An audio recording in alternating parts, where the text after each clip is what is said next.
we would like to acknowledge the traditional owners of the land, the Indigenous people of Australia. Aboriginal and Torres Strait Islander viewers are advised that this video contains images of people who have died. The history of Australia can mean very different things to different people. To some, it might be the brief overview they've learned in school.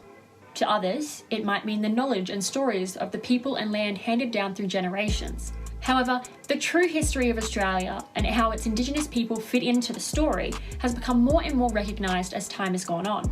From the British colonists' declaration of terra nullius, the 100-year-long stolen generation, the treatment of Indigenous soldiers after the war, all the way through to the day the government formally apologised to its Indigenous citizens.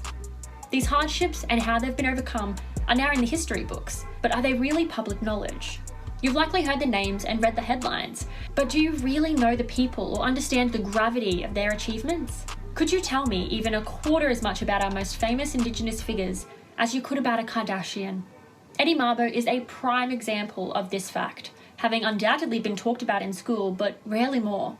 Born in 1936, Edward Kawiki Sambo, later adopted by his uncle Benny Mabo after his mother passed, grew up on the island of Muir in the Murray Islands. In 1967, he was working as a groundsman and a research assistant at James Cook University. It was here that he learned that the land he was raised on, which he believed he owned, was legally considered Crown land. After being denied permission by the Queensland government to visit his dying father on these lands, Mabo was set in his cause. He co-founded a black community school, joined the National Aboriginal Education Committee, and in 1981 he gave his first speech at a land rights conference about traditional Indigenous land ownership and inheritance systems. On the 20th of May 1982, Eddie Mabo, Reverend David Passy, Selawia Mapa Salih, Sam Passy, and James Rice began their legal claim for ownership of their respective land with the High Court of Australia. After 10 long years, the High Court ruled in favour of Mabo and his fellow plaintiffs on the 3rd of June 1992. Sadly, Eddie Kawiki Mabo passed from cancer in January of that year.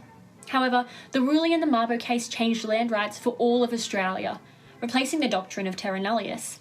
The Native Title Act of 1993 passed through Parliament, clearing the way for further claims and compensation by Indigenous Australians where previously they did not have the right. A lesser-known, prominent Indigenous activist is Vincent Lingiari.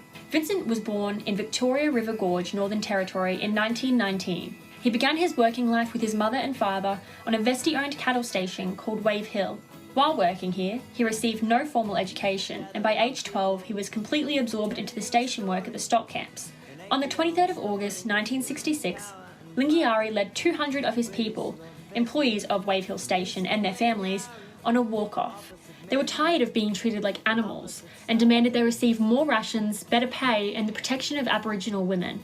The strike, named the Gurindji Strike, lasted 9 years. Lingiari was a strong proponent for land rights and sent a petition to the Governor-General requesting their rightful land be returned to his people. In 1973, the Whitlam government agreed to lease 3,239 square kilometres of the land at Wave Hill Station to Vincent and his people for residential, cultural and farming purposes, symbolising the legal agreement by exchanging a handful of red dirt with Vincent Lingiari. He died in 1988 surrounded by his family and was buried with traditional honours on Dagaragu land.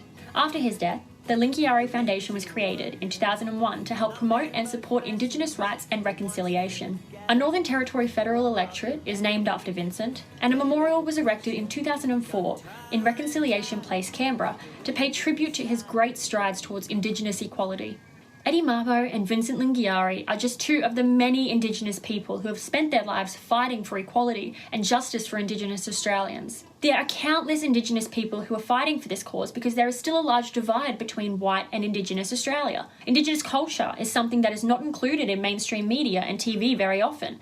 This has to make some people wonder why Indigenous people and their culture aren't shown as much as they should be on mainstream channels. Often it's white Australia who monopolises the sharing of this information to the rest of the country. Where are the invitations extended to the elders and teachers in the Indigenous community to share their experiences? Why are we always relying on and accepting the words of some pale-skinned man or woman who has never experienced living as an Indigenous person?